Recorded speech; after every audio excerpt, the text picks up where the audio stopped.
Efter at have arbejdet med linjer i de ældste klasser gennem flere år, var det blevet et naturligt skridt for Ersø Centralskole i Fredericia at indføre en ny afsluttende prøve for eleverne på både skolens innovationslinje og IT-linje. Det er blevet til en prøve, der afslutter og evaluerer elevernes 3-årige linjeforløb, og der samtidig afspejler den specielle didaktik, linjerne har arbejdet efter. Der er dermed også tale om en prøveform, hvor elevernes arbejde er organiseret i grupper.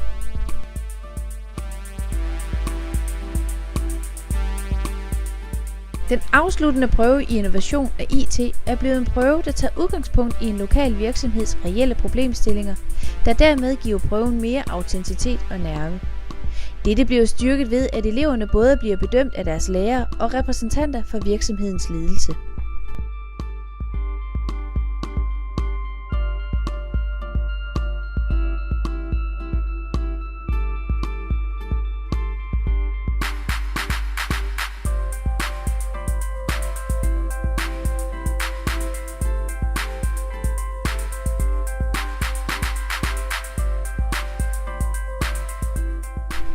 Ved dette års prøve har Ersø Centralskole samarbejdet med organisationen bag det store byudviklingsprojekt Fredericia C.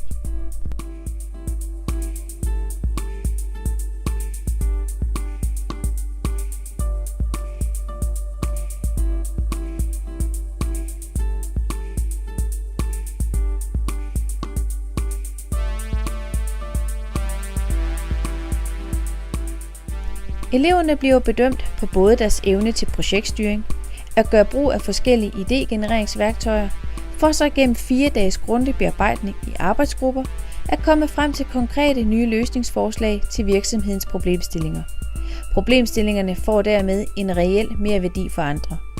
Det hele samles til sidst i en projektfremlæggelse, hvor eleverne kan gøre brug af alle mulige virkemidler, og som præsenteres for alle, der måtte have interesse.